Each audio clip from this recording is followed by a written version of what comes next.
Le dossier de cette édition maintenant, quand la crise pèse sur les divorces. La statistique n'a pas échappé aux experts. Le nombre de ruptures a chuté de 20% en Espagne en quelques années. Le coût de la séparation, procédure et partage des revenus aussi seraient en cause. En France, le nombre de divorces ne baisse pas, mais les couples séparés sont de plus en plus nombreux à devoir continuer à cohabiter. Dossier signé Isabelle Saboureau, Daniel Lévy.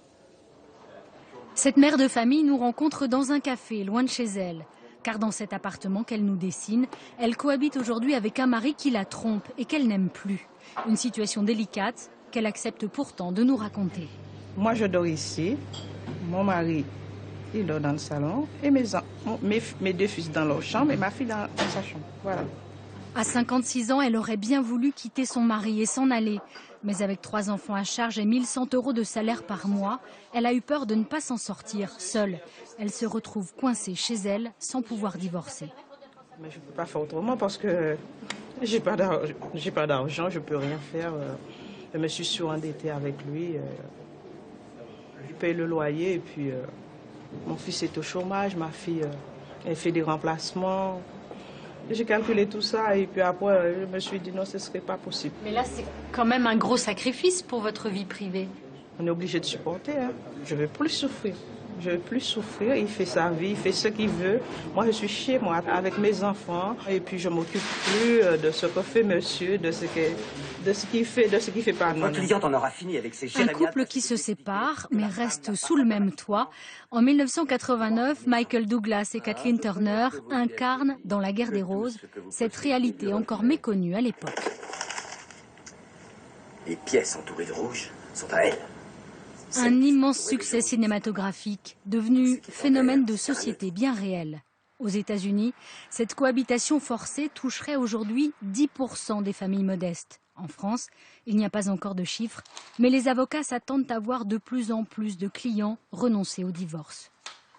Ils se rendent compte qu'ils ne vont pas pouvoir trouver un autre logement, qu'ils ne vont pas pouvoir assumer les crédits du couple, parce que maintenant il y a beaucoup de ménages en France qui sont endettés de par la crise, et ils se disent que finalement, il vaut peut-être mieux se supporter, entre guillemets, un petit peu son conjoint, et attendre un petit peu que la situation soit un peu plus favorable.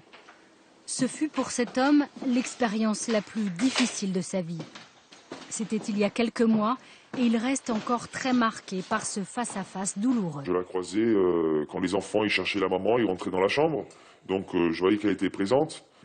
Voilà, les enfants ils dormaient ici, dans un grand lit, les 3. Moi je dormais dans la pièce à côté, dans un lit normal. Et la maman elle dormait ici dans cette chambre. Après 10 ans de mariage et 3 enfants, sa femme demande le divorce. Mais celui qui part devrait louer un nouvel appartement, presque aussi grand. Ni elle, ni lui ne veut quitter le 4 pièces. Alors le couple désuni va cohabiter pendant 6 mois. Partager le même toit, c'est pour moi quelque chose de choquant. Choquant. De voir la maman qui rentre au petit matin, de voir la maman que quand vous rentrez le soir, elle claque la porte. Donc c'est difficile. C'est ah, il est là, je pars. Ah, elle est là, je pars. Où elle était présente, elle mangeait avec les enfants. Donc j'allais dîner, juste en bas, j'allais dans un restaurant. C'était presque à la limite une question, on l'écrivait sur un bout de papier. Et sinon on ne se parlait pas. Vous demandez qu'une chose, que ça se termine. C'est important que ça se termine vite.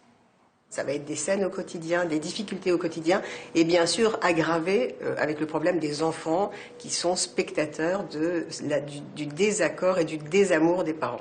Finalement, au bout de 6 mois, c'est lui qui craque le premier. À 42 ans, il est retourné vivre chez ses parents, où il peut recevoir ses 3 enfants en garde alternée.